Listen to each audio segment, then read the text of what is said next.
Chapter 61: Pain and Lust. This chapter contains scenes that are not suitable for young readers. Violence and sex content is present. You are warned. Chapter 61: Apple. Boss, halos wala ng boses ang lumabas sa bibig ko dahil sa panghihina at pagkahilo. I wanted to push him. I wanted to shout and call my tatang pero wala akong magawa. Patuloy lamang ako sa pag-iyak habang abala si boss sa pagsamba sa bawat parte ng aking katawan. It hurts. I thought I can't trust him. Akala ko ay hindi niya ako sasaktan kasi mabait siya pero balot ginagawa niya nito. I love him. Ang alam ko pagmamahal mo ang isang tao ay okay lang na gawin ito pero hindi pa naman kami kasal. At gusto ko pang makapagtapos ng pag-aaral. Si Xavier, muli kong tawag sa kanya ngunit hindi pa rin ito tumigil sa pagsamba sa hindi ko kalakihang dibdib. Ayoko na, gusto ko nang matulog at magpahinga kasi uuwi pa ako kinatatang. Kakailanganin kong umuwi kahit na paulit-ulit na akong binanoy ng kalalaking pinakamamahal ko. I can't hate him. I can't even I want to. Hindi ko magawang magalit kasi mahal ko siya. Hindi ko kayang kamuhian siya kahit na walang kapaguran niyang inangkin ang katawan ko.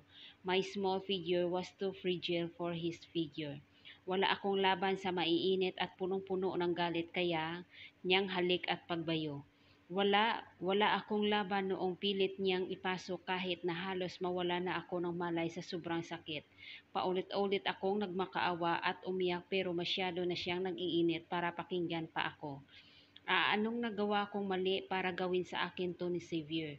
Muling tumulo ang mga luha ko at nang maramdaman ko ang mararahas niyang paghaplos sa braso at hita ko ay impit na naman akong napatili.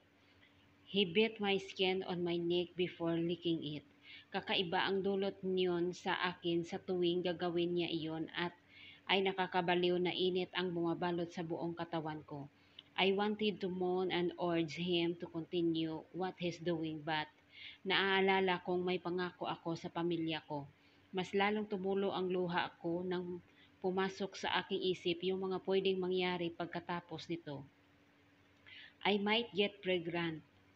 I bought you, you're mine, doll. Bulong sa akin ni Xavier nang muli kong naramdaman ang pagdako ng dila niya sa gilid ng tenga ko papunta sa aking pisngi.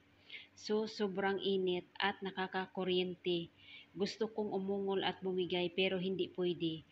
Ayokong sabihin ng mga magulang ko na bumigay ako. Nakuha man ni Xavier ang katawan ko pero hindi niya makukuha.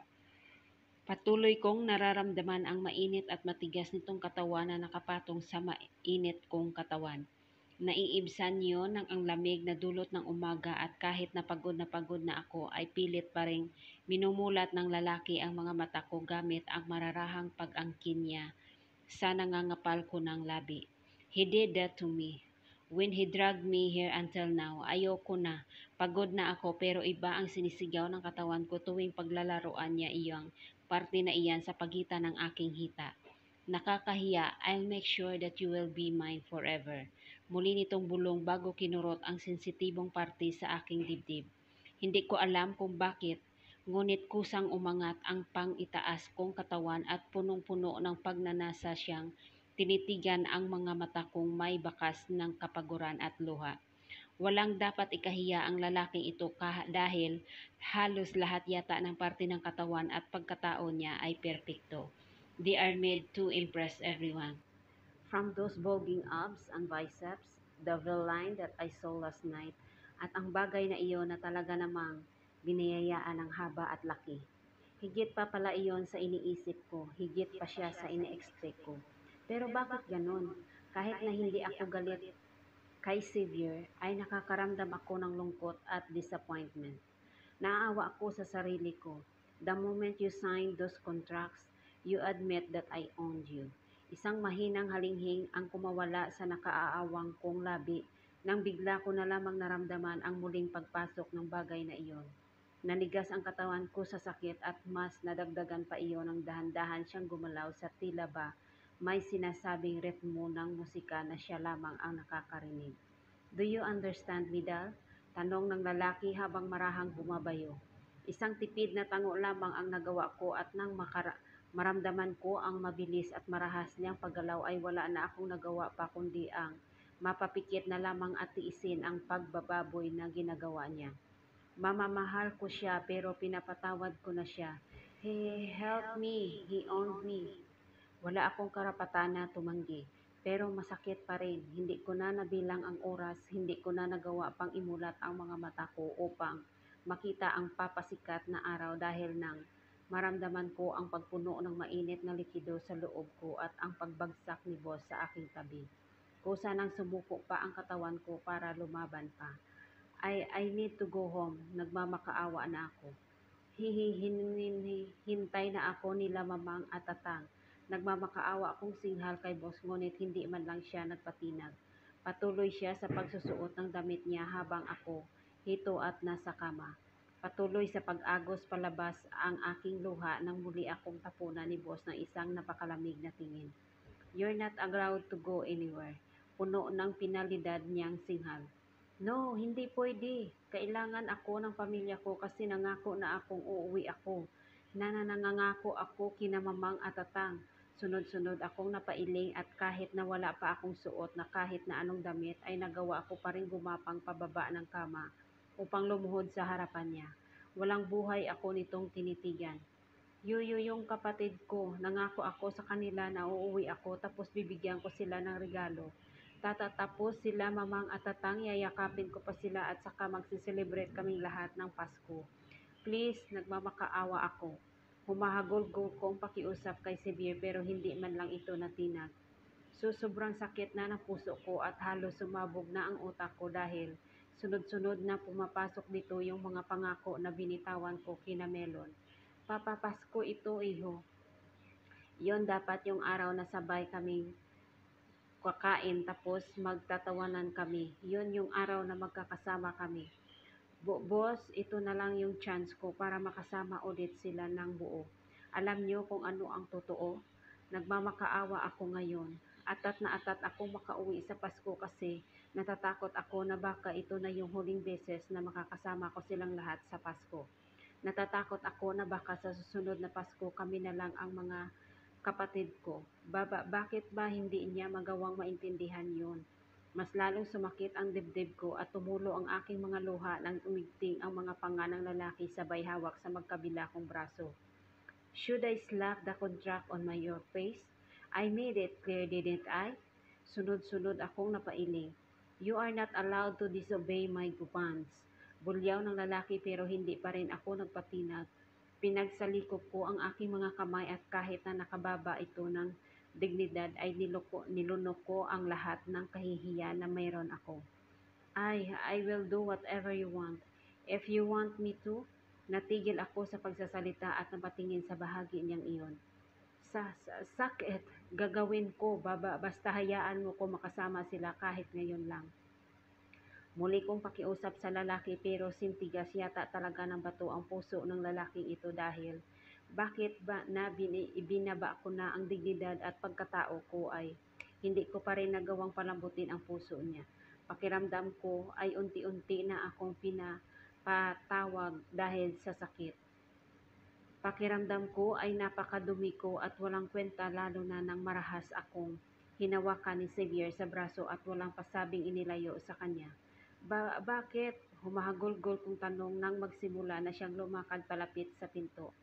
Bakit ba napakatigas mo? Sobrang sakit ng iumpog itong ulo ko sa batong ito. Pagod na ako. Bakit ayaw mo kaming hayaan na makapasok dyan sa puso mo? Did I tell you to mind my emotion? I didn't, so stop poking to whatever thing you called it. Love is not my thing. Yon lamang ang sinabi niya sa akin bago ito tuluyang iniwan. Chapter 62. Sad Christmas. Apple. I felt so sore and weak. Wala akong ibang ginawa buong araw kundi ang umiyak at mamilipit sa akin sa sakit ng katawan. Tinawagan ko na sina Melon kinatapos. Sinabi kong hindi na makakauwi kasi may mga projects akong kailangan na tapusin. Tapos halos mawasak na yung puso ko nang sinabi ng kapatid ko na gustong-gusto nila tatang na makita ako. Gusto nila makasama ako ngayong Pasko kasi Miss na raw ako ng pamilya namin. Namimiss ko na rin sila pero may choice ba ako? Mayroon ba akong magagawa para mapagbago ang isip ni Xavier? Apple, please eat some food. Rinig kung sabi ni Kuya Do na nandirito sa mansyon ni Xavier. Isa sa mga nagbabantay sa akin ngayon. Imbis na lingunin siya ay mas pinili ko na lang na yakapin ng mahigpit ang unan. Kuya Don, may reregalo ako sa inyo ni Kuya Znit at saka sa Kambal at kay Leon. Sana magustuhan nyo. Kukunin ko na lang pagka uwi ako ulit sa bahay. Malungkot kung saan na ikinatigil ni Kuya Don sa paglalakad. Nakaharap ito sa kanya kaya nakikita ko kung gaano kalungkot ang emosyon na nakaplaster sa maamo niyang mukha.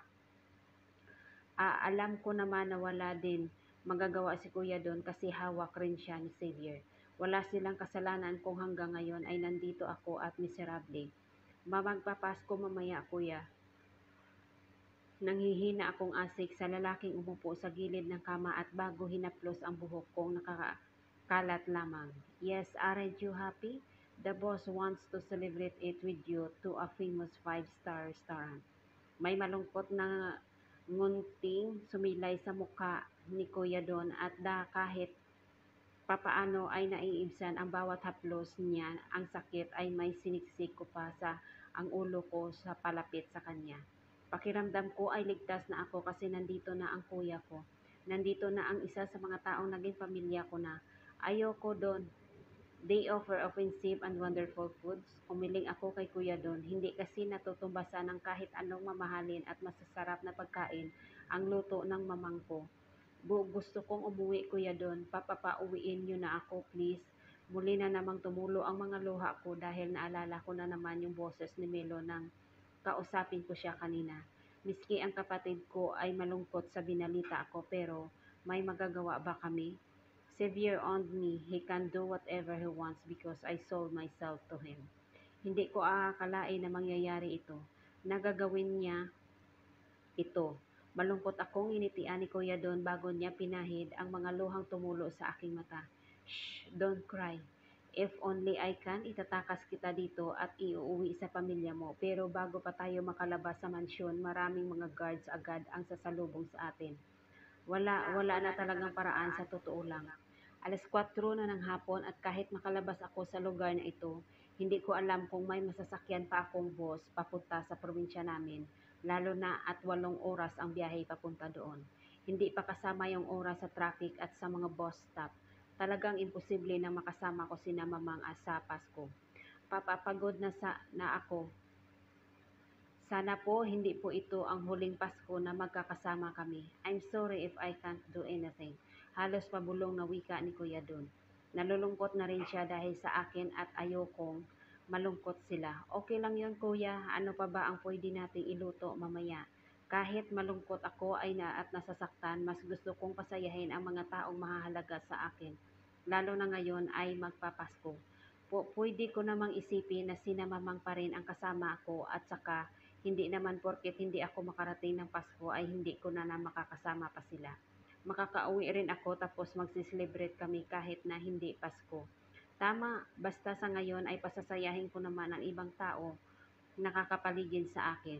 Baka matuwa pa si Xavier at hayaan na niya akong umuwi bukas. Sagad kong initian si Kuya Don ngunit nagulat lamang ito.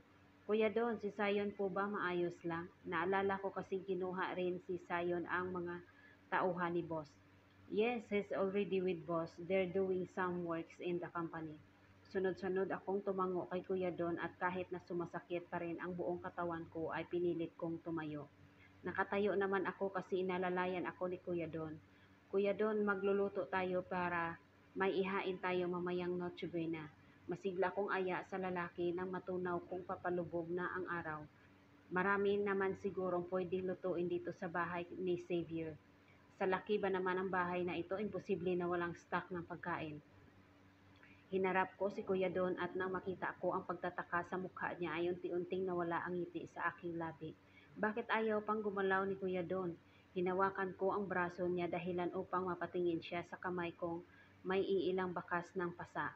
Tara na, nakakapagtaka naman kasi bigla na lang siyang natulala. Wala naman akong ginagawa eh. Imbes na sumagot ito ay inalalayan lang ako ni kuya para makakalakad at makakalabas sa marangyang kwarto kung saan ako iniwan ni Xavier.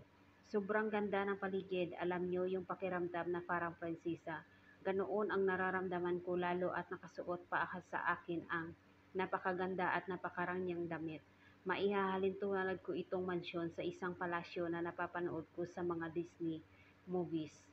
Sobrang ganda at elegante. Yung kwarto ko nga ay puno ng mga mamahaling gamit tapos yung kama sobrang laki at sobrang lambot.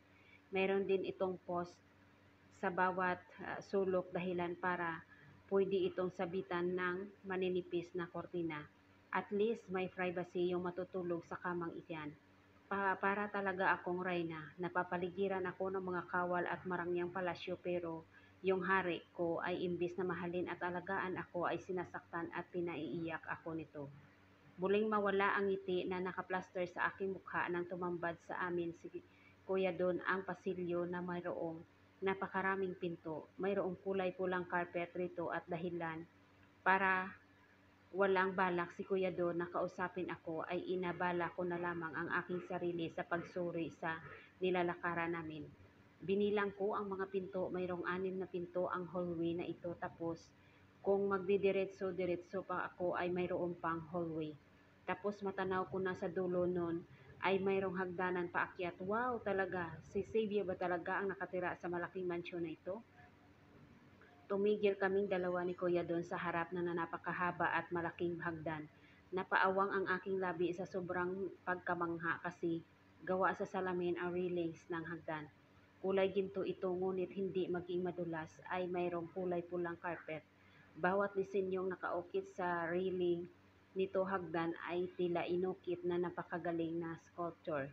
Hindi ko makapaniwala na dito nakatira si Xavier. Nakakatakot ang laki at ganda ng mansyon na ito.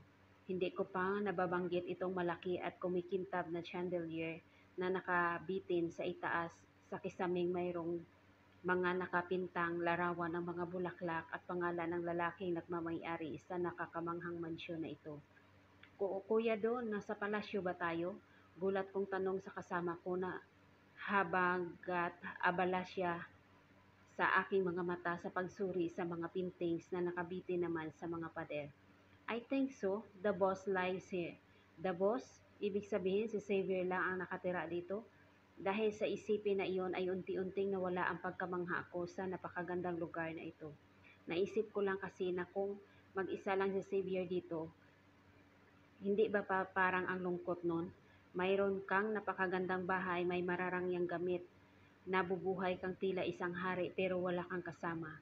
Yun siguro ang dahilan kung bakit kahit gaano kaganda ang nakikita ko ay hindi magawang mabusog nitong puso ko. The house looks scary and haunted, but we know that someday mapupuno rin ng tawanan ang hallway lalo na at magkasama na kayo ni boss. Kuya, ibig sabihin ba niya nakakatawa itong tingnan? Natatawang umiling sa akin ang lalaki bago iginalaw ang isang kamay upang guluhin ang aking buhok. Hindi ko nga alam kung paano ako haharapin si Xavier matapos ng nangyari sa amin. Part of me says that I should be mad at him, pero iba ang gusto kong maramdaman. Iba ang gusto kong gawin at sabihin sa kanya. Hindi ba parang malungkot naman na tumira sa ganitong klase ng bahay? Tanong ko kay Kuya Don habang naglalakad kami pababa ng hagdan. Ang haba nito kaya mas lalo lang sumakit ang katawan ko, lalo lang na yung party kong yun. This ended a lonely place for someone like you, but for Savior, this is happy place. Nagiging masaya siya sa tuwing nakikita niya ang mga bagay na produkto ng paghihirap niya. Ganoon klase pala ng tao si boss. Kaya siguro marami siyang binibiling mga ano-ano. Gugusto niyang makikita ang produkto ng mga pinaghihirapan niya. That's good. Muli akong napangiti at makalipas ang ilang minutong paglalakad at pagiging litang dahil sa ganda ng mga nakikita ko ay nakarating na rin kami sa malaking kusina ni boss. Hindi nga ako nagkakamali pag sinabi kong punong-puno ng pagkain ng 2 refrigerator na nandito. Meron pang mga nakastock na mga closet at hindi pa doon kasama yung mga nakastock sa room. Diyos ko, ano bang klaseng bahay ito? Kung tutuusin ay pwede ka na magkasya ng buong barangay namin dito. Tapos yung mga pagkain na nakastock, baka pang isang taon na namin iyon. Nanghihina akong napaupo sa upuan na nandito sa kitchen counter. Nakasandal si kuya doon sa counter at nakahalukip-kip. Tila ba hinihintay pa niya akong makabawi sa gulat na rumehistro sa aking buong sistema. Hindi ako makapaniwala na isang tao lang ang nakatira dito. Sinabi ni Kuya Do na dito rin minsan nakatira yung mga tauhan ni Boss, pero kulang pa iyon para sa lahat ng ito. Hindi nga talaga nakakapagtaka na kaya kong bilhin ni Xavier. Nakanganga kung tinapunan ng tingin si Kuya Don. So what we going to cook? I don't know din kuya kasi nakakatulala ang stock ng amo natin. Chapter 63, Rigging Fire. Apple. Kuya Don, namarinate ko na po ba yung mga ibababarbecue na mamaya? Tanong ko kay Kuya Don na matapos na ako sa pagpapakulo sa pasta ng noodles. Magluluto ako ng spaghetti at saka pansit mamaya. Tapos dahil medyo marami kami dito sa mansion, ay dinagdagan ko na pati itong mga iihaw namin mamaya. Yes, we need to put this little chicken on the oven. Tinignan ko ang isang buong manok na lagyan na namin ng mga sangkap ni Kuya Don. Kung nandito lang si Tatang, paniguradong matatakam ito sa lechon manok na ginawa ni Kuya Don. Ang dami kasing nilagay na sangkap ni Kuya Don, kaya kahit hindi pa ito na iluluto, ang amoy ay masarap na. Hays, ito siguro ang isa sa mga dahilan kung bakit mahal na mahal siya ni Kuya Zlit. Kuya Don is a lovely man with a strong, peaceful kind of beauty. Kaya nga naiinggit ako minsan sa kanya kasi maganda na siyang tingnan tapos matanggat pa siya, daig pa niya ang tunay na babae sa ganda ng balat niya. Sige po, napatawa ng mahina ang lalaki bago ito ipinasok sa oven ang chicken. 5 hours pa bago magpasko. Ano naman kaya ang pwedeng namin gawin hanggat hindi pa namin nila iluluto ang lahat ng ito? You should take a bath first, Apple, and rest because you look so tired. Litanya ng kasama ko ngayon ay eksperto na naghihiwa ng mga gulay na ilalagay namin sa pansit mamaya. Hays, total na nabanggit na ni Kuya Don, ang totoo niyan ay kanina pa sumasakit ang balakang ko at hindi rin ako komportable na gumalaw-galaw dahil hanggang ngayon ay nararamdaman ko pa rin yung hapdi. Nahihiya kasi akong mahalata ni Kuya Don, iyon pero mukhang nahalata na rin niya. Marahas akong napabuntong hininga bago ko pinasadahan ng tingin ang suot kong light pink na bestida. May ilang bahid na ng dumi ito dahil sa pagluluto ko. Pagmamahinga muna ako Kuya Don, paalam ko sa kanya. Naalala mo pa ba yung daan pabalik sa kwarto? Oo naman yata, hindi ako sure kung tama ba ang naalala ko pero sana talaga ayon na kasi hindi ko alam kung anong gagawin ko pag naligaw ako sa lugar na ito. Iniisip ko pa lang na mapunta sa natatakot na side nitong mansyon, hindi na ako mapakali. Nakanguso kong tiningnan si Kuya doon sa taas ng isang kilay na nakamasid sa akin. Tinatansya niya kung siguro ay alam ko talaga ang daan pabalik sa kwarto kung nasaan ako. Iniwan ni boss. Kuya, doon what are you doing? Hindi ako makagalaw at namilog na lamang ang mga mata ko nang marinig ang boses na iyon. Anong boses ng lalaking iyon? Sunod-sunod akong napalunok at imbis na matakot ay naramdaman ko na lamang ang pang-iinit ng aking mga pisngi. Anong gagawin ko? Yung utak ko halos magkagulo na sa sobrang pagkataranta. Hindi ko alam kung lalakad ba ako paalis o pilit kong haharapin si Xavier. Bakit ba kasi siya nandito? Hindi pa ako handa na makita siya kasi naalala ko na naman yung nangyari kagabi. Sa sobrang kaba at pag-iinit ng aking mga pisngi ay hindi ko na namalaya nangingilid na pala ang mga luha ko. Natatakot po ako lalo na at masyadong nakakatakot si boss. Sunod-sunod ang ginawa akong paglunok. Umaasa na sana na sa simpleng gawain na ito ay nawala na at kaba at hiya na nararamdaman ko ngayon. Pwede na lang po ba akong lumubog sa lupa? Baka naman kasi ako sa oven. Lord, ayoko na muna siyang makita kasi naalala ko yung nangyayaring kagabi. Pag-cooking for the Christmas Eve. Sagot ni Kuya Don na ngayon ay pansin kong tumigil na sa ginagawa niyang paghihiwa ng gulay. Why? Bakit? Hindi ba dapat namin pinakialaman ni Kuya Don ang stocks niya? Ayaw ni boss na magka-Pasko kami. Nawala ang kaba at takot ko sa puso ko dahil sa mas nangingibabaw na ngayon ang malungkot, bakas kasi ang boses ni boss na hindi niya gustong nakikita niyang ginagawa namin ni Kuya Don. Mas malamig pa sa klima ang aurang binibigay ng lalaki at kung siguro hindi ko nakikita yung lungkot na nakatago sa likod ng nakaka-intimidate niyang mga titig. Baka naman kanina pa ako tumakbo palayo sa lalaking ito. It's Christmas, boss, pabulong kong sagot kay boss habang patago kong pinaglalaruan ang mga daliri ko. Ang lungkot lang kasi hindi ko na nga makakasama pa sina mamang tapos mukhang ayaw pa ni boss na mag-celebrate ng Pasko. Bakit ganito siya? Namayani ang katahimikan sa paligid namin. Akala ko nga ay umalis na yung kausap namin ni Kuya Don pero nang-kumpirma kong nandito pa siya nang marinig ko ang pagkahulog ng mangkok na nasa counter. Napasingha pa nga si Kuya Don habang ako naman ay halos napatalon sa kinatatayuan ko. Hindi ko man lang makita kung paano nahulog yung mangkok pero alam kong nabasag yun kasi rinig na rinig namin yung tunog noon sa sahig. Bakit naman kaya nahulog yun? Ayaw ko kasi tumingin dahil natatakot at nahihiya pa rin ako kay boss. No one in this house will celebrate that. Hala, anong sinasabi ni boss? Bakit walang magsiselebrate ng Pasko? Sa sobrang gulat ko ay agad ko napaharap sa lalaki. Doon ko lang nakita na totoong kagagaling lang na sa trabaho. He's wearing his usual black tuxedo. Hindi masyadong maayos ang buhok ng lalaki dahil may iilang hibla na nakawala at nakatabing sa noon niya. Ang gwapo talaga ni boss. Kaya napaka-imposible na mararamdaman rin niya yung nararamdaman ko kasi hindi kami parehas. He's perfect while I'm nothing. Wala naman akong maipagmamalaki kundi ang pamilya at ugali ko lang.